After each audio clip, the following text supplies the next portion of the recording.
Well, good afternoon, everyone. Thank you for being here today for the governor's budget address. My name is Kelsey Pritchard. I'm the communications director in the governor's office. Just a reminder for everybody on the phone line to mute your lines now by pressing *6. And during the Q&A portion of the press conference, you can unmute by pressing #6. For those in the room, if you have questions, please use the mics at the table. With the governor today is the Commissioner of Finance and Management, Jason Dilgis, and Kim Malsom-Risden, who's the governor's senior advisor and the Secretary of the Department of Health. And now I'll turn it over to Governor Dennis Daugaard. Thank you, Kelsey. I don't have any opening remarks other than to thank you all for joining the conference, and with that I'll open it up for any questions on the budget address or any topic. I've heard that there might be some reluctance potentially in the House about a tax increase or about expanding Medicaid. Can you talk a little bit about how you might overcome that? Well, I think there's always a reluctance to increase tax rates. I think that's not atypical. I myself am loath to raise tax rates. So I think in the case of some of our expenditure proposals, they are not dependent on tax rates. The things I outlined in the budget proposal, including Medicaid, are not dependent on any tax rate changes. They're more dependent on the discussions that are underway with the federal government. And I'm hopeful about those, and yet realistic that they may not be fruitful. The devil's in the details, and we have an earnest interest in the Indian Health Service in adapting and enabling this change, but they have limited resources available to them, and there's also complexity in the federal bureaucracy. And so the key is to be able to enable Medicaid, those eligible for Medicaid who are accessing healthcare to access it through Indian Health Services. And how that is defined, what constitutes accessing healthcare through Indian Health Services? Can it be through someone who contracts with IHS? So if I go to that contractor, yes. Or how thorough must the contract be? What kind of bureaucracy will allow or frustrate the signing of contracts like that? Those are the devils that are in those details. And so we'll see how that goes, and those conversations are ongoing. Yes, Kara. I can never get the button pushed. I'm just wondering if this plan for more Indian Health Service receiving 100%, right, payment, Yes. Whether they go to Indian Health Services or another provider, right? That's really what we're talking about. What will that do you think, to healthcare on the reservations? Well, we have talked with our Healthcare Solutions Coalition about a number of ways that we want to not just shift funding, because it can't be just a monetary shift. That might help our state budget, but it doesn't help Native Americans. And it has to be helpful to them as well, or why should they support it? And we want improved health care for all South Dakotans, including those that have traditionally been underserved. And it's true that people in rural areas, in all rural areas, have less access, but particularly on the reservations, even less access than those in other South Dakota rural areas. And so we want telehealth to be available to them, and we have some pretty good telehealth services developed in South Dakota. I'd say we're a leader in the nation in telehealth services in some areas. We want transportation availability to them, so if they have to go to a provider off the reservation or get transportation, we want medical assistance to them. We want help We want people on the reservation or remotely to be able to counsel patients there about drug interactions, about mental health needs, about things that are needed. And so it can't be just a funding shift. There has to be improvement of services. And maybe Kim could touch on that a little bit more. Thank you, Governor. I guess what I would add to those comments is some dedicated work that members of the coalition, which includes tribes, healthcare providers outside of the tribal system, the Indian Health Service itself, legislators, and others. So that's the composition of that group. Are working on strategies to specifically increase access through Indian Health Services itself. That's primarily the telehealth that the governor just described. That group is also looking at how to increase specific behavioral health services, because that is a very large need in our reservation communities. And so we've got a subcommittee that's specifically looking at both chemical dependency and mental health services.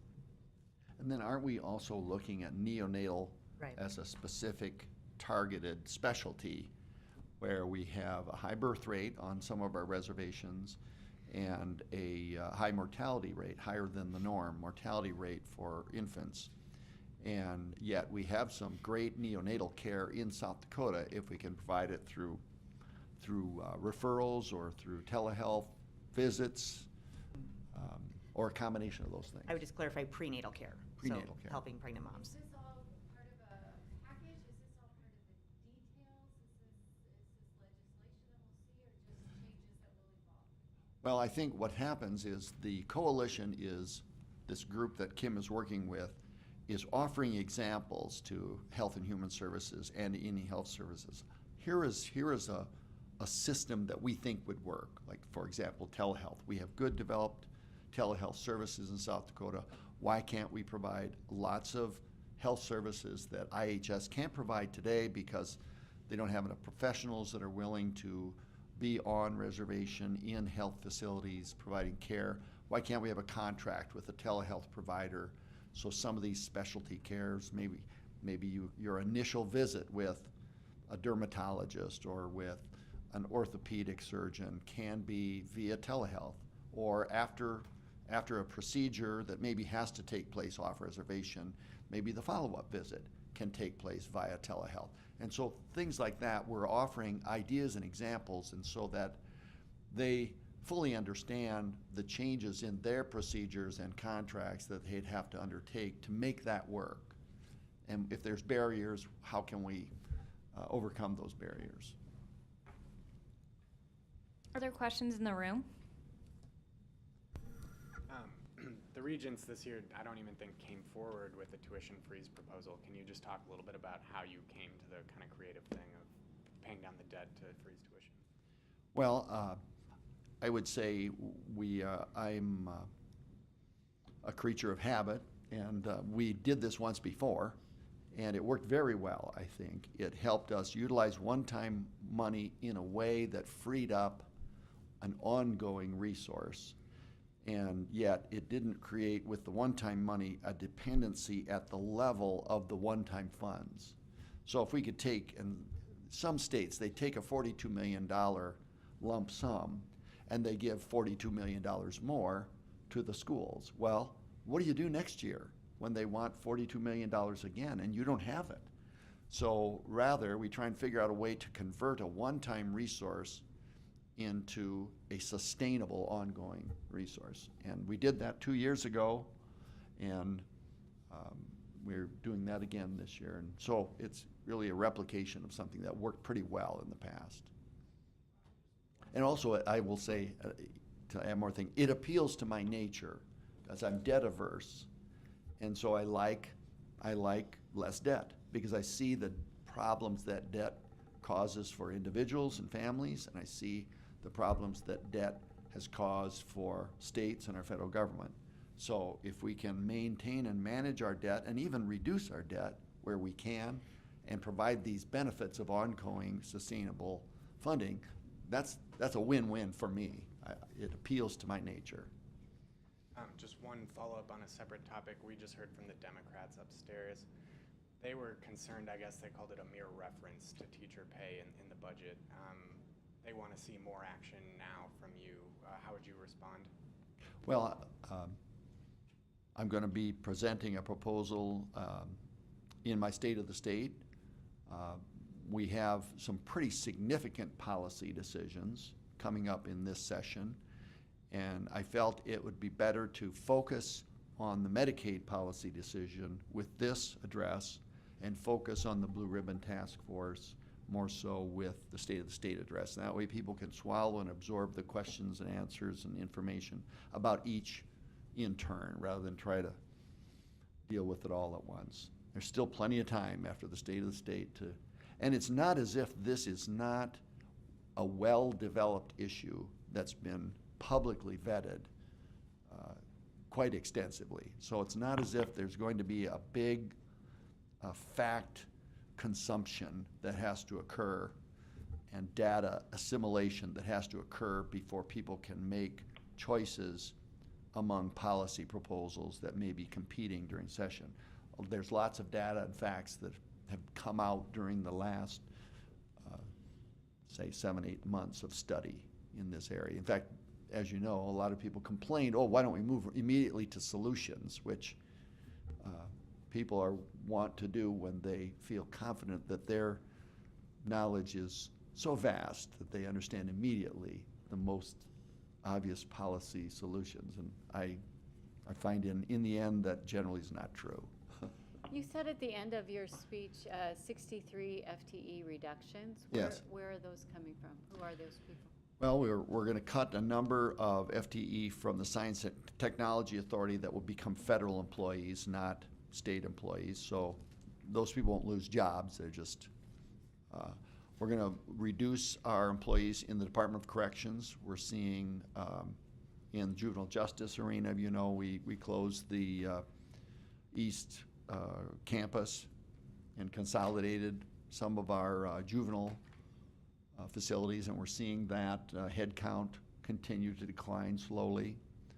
So there'll be some reduction there. Also in the Department of Labor and Regulation, I mentioned they're losing some federal funding, and we're going to replace some of that with general funds, but we're also going to cut some staff members. And most of those we're going to be able to deal with through retirements and attrition. Do we have any questions on the phone line? Governor, it's Jerry Oster, WNAX. Yes, Jerry. So on the Medicaid expansion, as you watch that, and we've been watching Iowa, they're waiting on a federal waiver. Isn't there a lot of moving parts in waiting for the feds on their end, if especially moving ahead with the coalition solutions? Oh yes, it's not something that will happen overnight. In fact, it may not happen in time to begin treating an expanded population July 1. It's possible that it could, but I think it's also possible that it may take longer than that. What I'm asking for the federal authority to start coverage July 1 if we're able to get it done by then. If not, then maybe we'll end up getting the expansion, again, assuming all this comes together. And as I said in the speech, it's not a done deal, but if it all comes together right, and the money is there, and the tribes support it, and the legislature supports it, and gives the federal authority, then maybe we'll end up expanding in October, if that's when we get our Medicaid plan amendment approved. Is that fair to say, Kim? Jason, do you agree with that? Yes. Okay, yeah. But Right. there's a lot of moving parts, in other words. Yes, there are a lot of moving parts. I would say the sequence of steps is we have to have confidence that the changes in the way Indian Health Services are funded will produce the dollar savings that make it budget neutral for the state cost side of things in FY 2021. Then we'll expand. And to do that, then you have to have tribal consultations. They have to approve it. And then if the legislature has approved the budget authority, then we'll write a plan amendment that we submit to the federal government. And then if they approve that plan amendment or they change this or that to it, then once we've agreed on the plan amendment that works for both sides, then we essentially expand our eligible population and start enrolling those people. But that might not happen on July 1. The money would be theoretically available, and that's possible to occur July 1, but it might occur after if it takes longer. Now, along those lines, you've always said in the past that you've not considered the federal government to be necessarily stand up, for the money part of it. Have you changed your mind there? Are you still skeptical that the money's going to be there? Well, I think it's easier to accept the notion that we can manage a change they might try to impose upon the states after 2021 if we're able to swallow the step up to 90 through savings in our existing funding. In other words, if we had to come up with that 57 million ourselves, beyond the ongoing increases in general funds that we need for education and for our existing Medicaid population and our existing employees and corrections and all the other things that we have to pay for. Remember, the total ongoing funding increase for the FY17 budget is 59 million. So let's imagine it's 2021 and we've got to come up with 57 million for the expansion population alone. That leaves a $2 million revenue increase for everything else that we're already funding in the budget. The whole budget description that I gave today outside of expansion would be funded by $2 million. Well, that's not realistic. So if we're able to swallow a Medicaid expansion with existing funding, then to the extent that the federal government switches us out a little bit, they're going to be doing that to every state. And we would be in a position to moderate the impact of that, I think, or manage the impact of that more easily if we're not already struggling just to handle the expansion on existing terms. Are there any questions on the phone line? Any more questions in the room?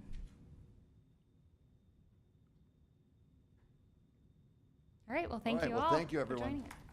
Thanks.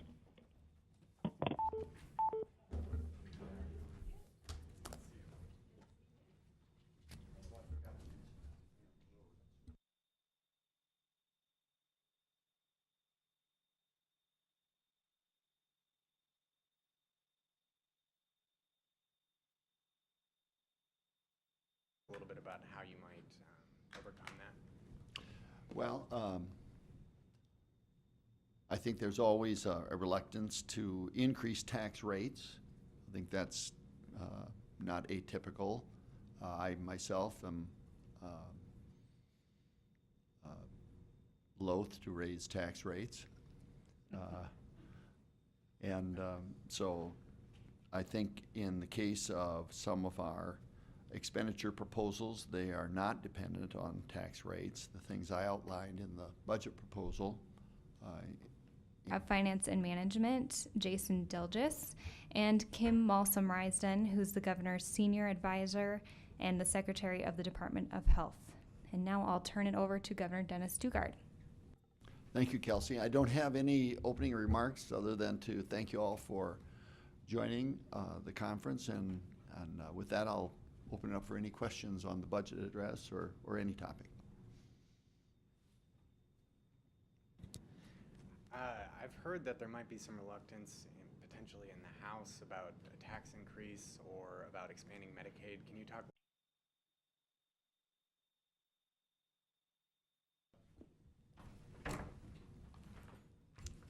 Well, good afternoon, everyone. Thank you for being here today for the governor's budget address. My name is Kelsey Pritchard. I'm the communications director in the governor's office. Just a reminder for everybody on the phone line to mute your lines now by pressing *6. And during the Q&A portion of the press conference, you can unmute by pressing #6. For those in the room, if you have questions, please use the mics at the table. With the governor today is the commissioner. There's also complexity in the federal bureaucracy. And so the key is to be able to enable Medicaid,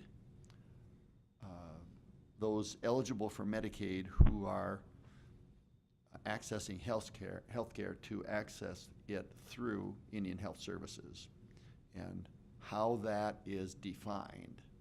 What constitutes accessing healthcare through Indian Health Services? Can it be through, including Medicaid, are not dependent on any tax rate changes. They're more dependent on the discussions that are underway with the federal government. And I'm hopeful about those, and yet realistic that they may not be fruitful. The devil's in the details, and we have an earnest interest in the Indian Health Service in adapting and enabling this change, but they have limited resources available to them, and